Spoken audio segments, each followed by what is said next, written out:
Sejujurnya, salah satu jenis ceramah yang paling saya tidak senangi adalah nasihat pengantin. Saya paling tidak senang diundang ceramah nasihat perkawinan. Kenapa? Setiap saya melihat pengantin baru, rasanya saya mau pengantin lagi. Nah, ibu bapak, saudara-saudara sekalian, karena yang menikah ini adalah adik saya, adik ibu yang beda ibu, beda bapak. Andai saja saya tidak bersaudara hanya karena tidak dilahirkan oleh perut yang sama, tapi dalam prinsip-prinsip kehidupan persaudaraan rasanya saya adik saya. Makanya saya datang di tempat ini. Pun bapak ibu kalau melihat ceramah-ceramah saya di YouTube, itulah karyanya si Ali. Di sini dipanggil rupanya VJ. Saya panggilnya Ali. Ya, ibu bapak, saudara-saudara sekalian. Kesempatan ini saya ingin sampaikan beberapa nasihat. Bukan nasihat ustadz, tapi nasihat agama. Yang pertama, kedua mempelai. Menikah, luruskan niat. Umumnya anak muda menikah dia bayangkan tempat tidur. Kalau tempat tidur kau bayangkan untuk menikah, maka siap-siap kau kecewa. Kenapa? Nikmatnya itu hanya sementara. Begitu sebentarnya yang namanya tempat tidur, maka disebut bulan madu. Tidak dikatakan tahun madu. Karena sebentar saja. Maka Nabi katakan nikahilah seseorang karena 4 hal. Yang pertama, nikahi kalau dia laki-laki, Ali nikahi dia karena kecantikannya.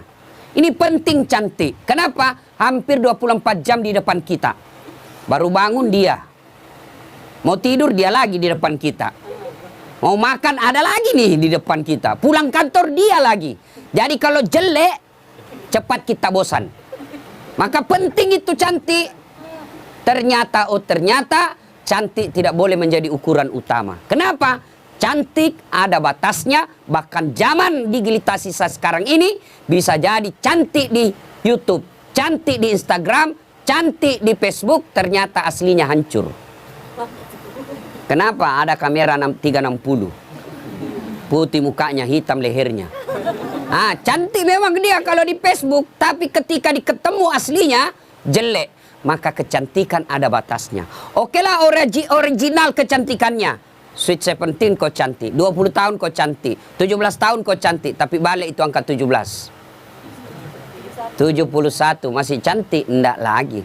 Biar kau pakai dandanan apa, kalau sudah keriput hancur itu cantiknya.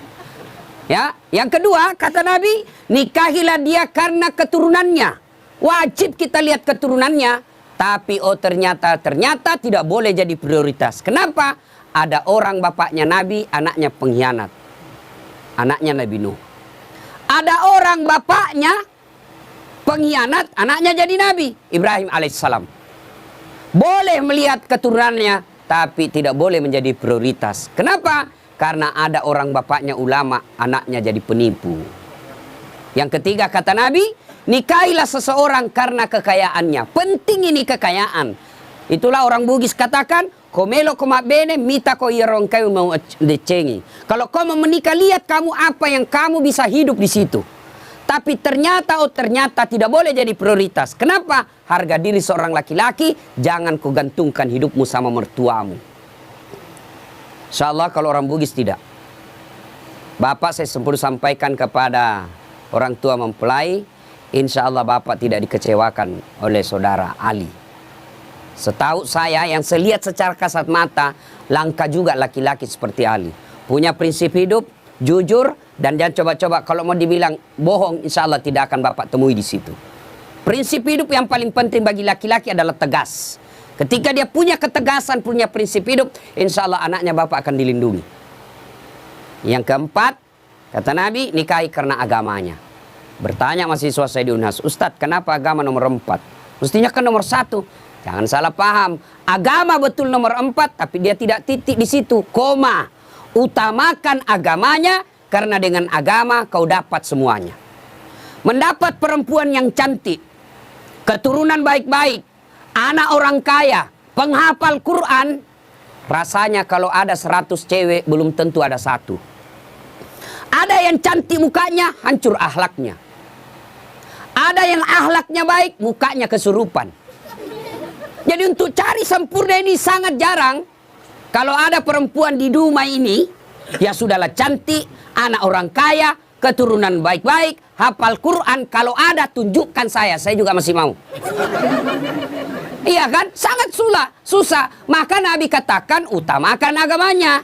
Dengan agama, insya Allah mukanya tidak cantik, tutur kata dan akhlaknya mempercantik itu. Dia tidak kaya tapi akhlaknya baik. Dengan akhlak baik memperkaya dirinya. Dia tidak terlalu keturunan baik-baik tapi dia sendiri yang baik agamanya. Maka dia akan memperbaiki keluarganya. Nah ibu bapak, kita kan mau semuanya. Saya pernah rasakan Pak. Saya dulu sebelum menikah 7 tahun saya sengsara cari istri. Saya cari yang tinggi karena saya pendek. Begitu saya dapat cewek cantik, putih, bersih, tinggi. Saya bilang sama teman saya, enaknya jadi istri ini memperbaiki keturunan. Dia dengar rupanya, dia balik sama saya. Ayo kau rusak keturunanku. Saya cari yang tinggi. Saya cari yang kerja, saya cari yang cantik, keturunan baik-baik. Tidak dapat-dapat. Akhirnya saya luruskan niat saya. Ya Allah, saya cari penghafal Quran. Alhamdulillah saya luruskan niat saya. Dapatlah yang baik, penghafal Quran, keturunan baik-baik, cantik juga. Bahkan saya waktu mau menikah, saya tidak pernah melihatnya, tidak pernah tahu, tidak pernah lihat fotonya. Hanya sekali saya ketemu ibunya, hari Ahad saya ketemu, Jumat saya pergi melamar. Begitu saya lamar, dia bilang ibunya, Alhamdulillah, memang saya ketika haji umroh, saya nasar siapapun yang lamar anakku kalau baik agamanya, saya terima. Dalam hatiku aman, masuk gigi 1. Aman. Alhamdulillah. Maka adik-adik ini yang masih jomblo-jomblo fisabilillah, kalau kau mau menikah jangan lihat cantiknya, jangan lihat keturunannya baik-baik, jangan lihat itu saja, tapi utamakan agamanya, karena dengan agama kau akan dapat semuanya. Nih ya. Yang kedua nasihat buat pengantin. Ya, nasihat buat pengantin. Besok-besok kalau kau mau bahagia, rumusnya adalah birrul walidain. Muliakan orang tua. Muliakan orang tua. Maka Adinda Ali, selesai kau nikah ini, nasihati istrimu baik-baik. Saya selesai nikah, saya bilang sama istri saya, boleh kau marah sama saya, boleh kau maki-maki saya, boleh kau hina saya, boleh kau lempar kepalaku, yang penting tidak kena. Satu yang tidak boleh, jangan kau pernah hina orang tuaku.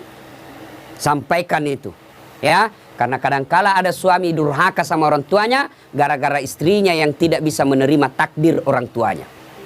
Tuh, camkan baik-baik. Tidak ada kebahagiaan dalam rumah tanggamu kalau orang tuamu kau hina. Tidak ada kebahagiaan dan berkah Allah dalam rumah tanggamu kalau orang tuamu kau tidak servis baik-baik. Tidak usah kau cari muka sama wali kota. Tidak usah kau cari muka sama keluargamu yang anggota DPR. Tidak usah kau cari muka sama keluargamu yang pejabat. Kau mau bahagia, muliakan orang tuamu. Maka prakteknya, datang orang tuanya Ali, PJ, maka berikan kalau ada rezeki, si Vina yang datang. Bu, Pak, ini ada duit 50.000. Allah tidak lihat nilainya. Allah tidak lihat banyaknya. Yang Allah lihat adalah niatmu untuk memuliakan orang tua. Orang tuanya Vina yang datang, Ali yang maju. Nah, Bu, ini. Jangan malah sembunyi-sembunyi. Datang orang tuanya Ali kasih mamanya. Mak ini, mak jangan kasihlah istriku. Sudah salah itu.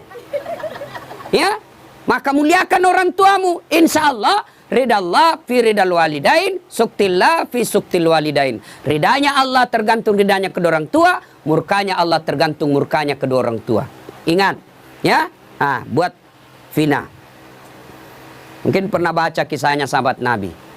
Pergi suaminya perang. Dipesan sama suaminya, jangan pernah kau keluar rumah sebelum saya pulang dari perang. Pergi suaminya. Ternyata orang tuanya sakit. Datang tetangganya. Bu, kau datanglah lihat orang tuamu sakit itu ibumu. Suami saya pergi perang. Dipesan tidak boleh pulang. Tidak boleh keluar sebelum pulang. Sudah. Datang lagi sakaratil maut. Datang lagi panggil.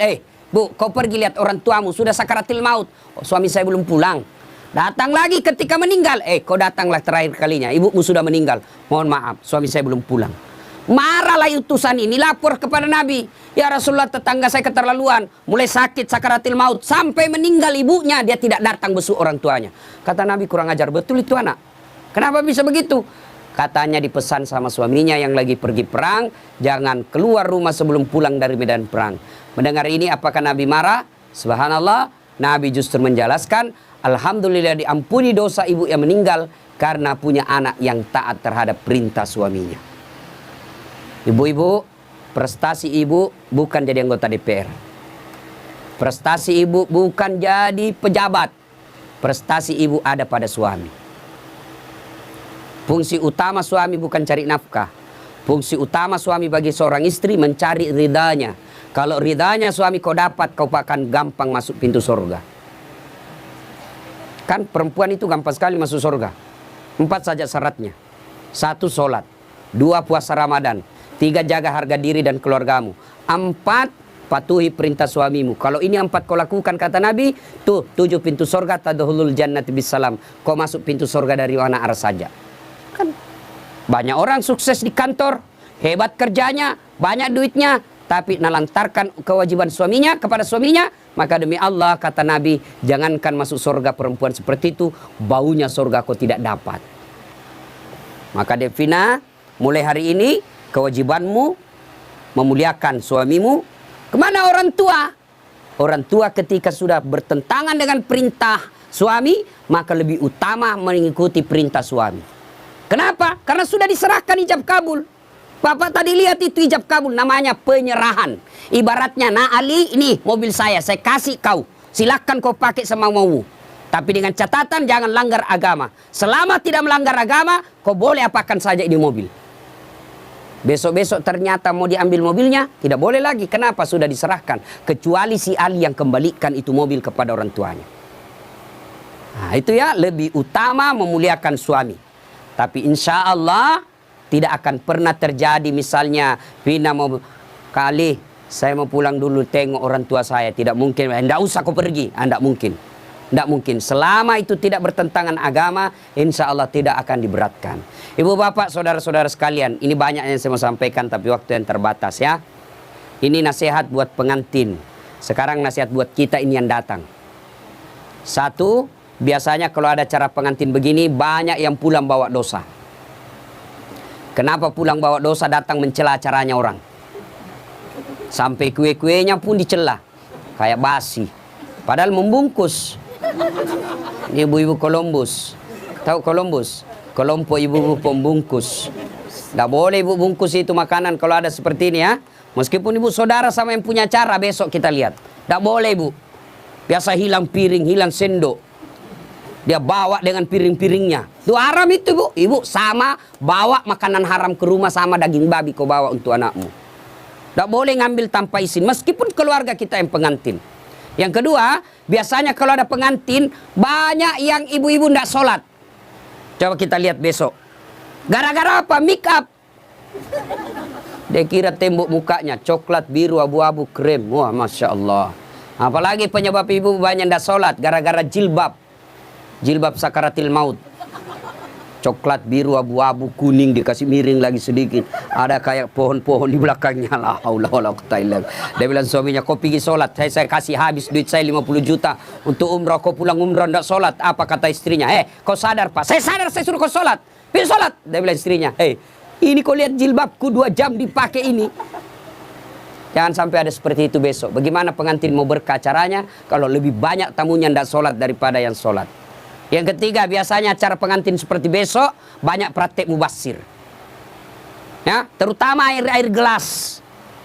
Terus saya lihat belum habis nyucuk lagi gelas yang lain. Ya, jangan habiskan dulu. Itu uang semua yang punya acara. Hanya 1 iris kau bisa makan telur. Jangan ambil yang banyak. Ambil 1 tusuk dia bisa makan sate. Dia ambil 3 tusuk. 2 tusuk jadi sisa. Itu mubasir. Uangnya orang sia-sia. Lebih kau nambah daripada kau ngambil banyak-banyak. Ada juga orang pengantin. Pergi pengantin itu kayak porsi mengamuk diambil.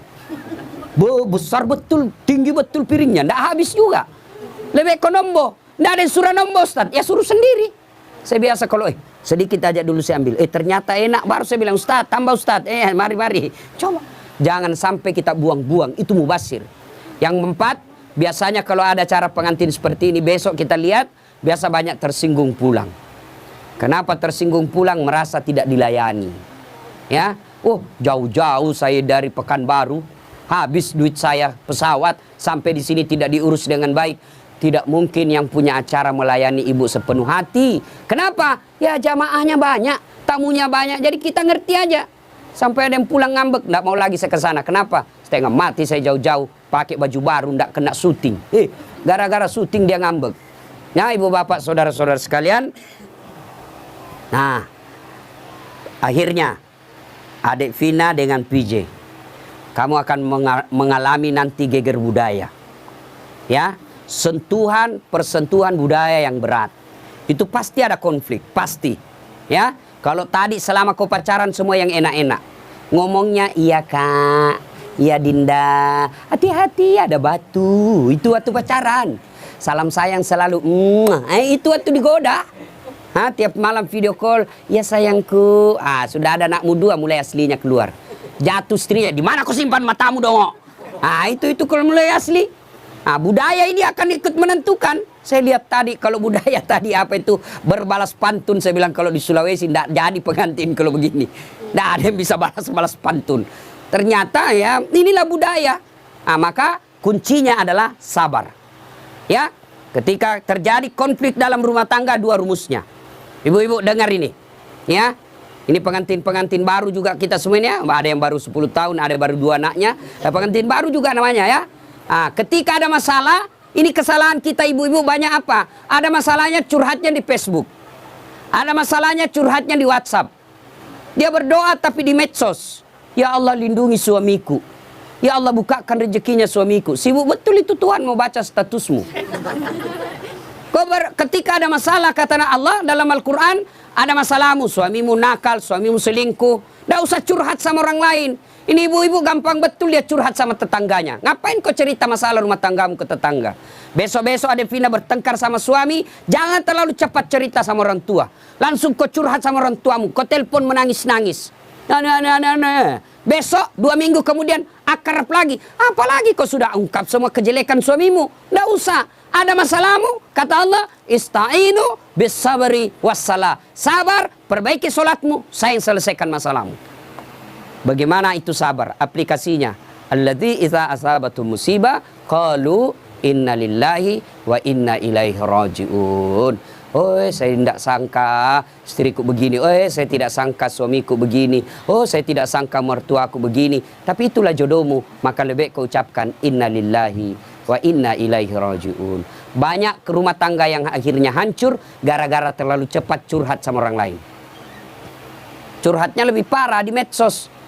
500 temanmu di medsos. 500 yang tahu rahasia keluargamu. Tidak usah kau cerita sama orang lain. Tidak mungkin dia cerita saya Ustaz. Dia masih sepupu saya. Siapa yang menghalangi Nabi dakwah awal-awalnya? Abu Sufyan. Siapa itu Abu Sufyan? Sepupu 1 kalinya Nabi. Tidak mungkinlah dia cerita saya Ustaz. Dia masih saudara saya. Siapa yang dorong Nabi Yusuf masuk ke sumur? Saudaranya. Tidak mungkinlah dia begitu. Dia makcik saya, dia pacik saya, saudara bapak saya. Siapa Abu Lahab? Saudaranya bapaknya Nabi. Jadi barangkali ketika kondisi normal rumah tanggamu tidak ada yang sentimen. Tapi ketika kondisinya lain dari yang biasa, dia lihat rumah tanggamu bahagia, dia lihat rumah tanggamu kaya, dia miskin saudaramu, saudara sekandung, belum tentu dia baik. Ada namanya dengki. Ini setan masuk, dia hasutlah kau. Ketika situasinya lagi labil emosimu, kau tidak stabil marahmu, datang saudaramu belum tentu niatnya baik, dia mau sama nasibnya sama kamu, susah juga rumah tanggamu, maka dia hasut kau yang tidak benar. Maka ada masalahmu jangan curhat sama manusia, tidak usah, lebih kau curhat kepada Allah. Bangun sholat tengah malam, ngadu kepada Allah. Termasuk ibu-ibu nih yang sudah mulai tua, muka-muka sakaratil maut, suami mulai lain-lain, tidak usah kau curhat sama orang lain, curhat kepada Allah. Ya Allah, Engkau yang memelihara suami saya. Ya Allah, lindungi suami saya. Ya Allah, bahagiakan rumah tangga saya. Allah sudah janji, ud'uni astajib lakum. Minta kau sama saya, pasti saya kasih. Itu janji Allah. Ya, maka ibu-ibu, saya yakin di sini semua punya rumah mata. Adakah rumah tangga yang tidak ada masalahnya? Kira-kira ada rumah tangga yang tidak ada masalahnya? Tidak mungkin.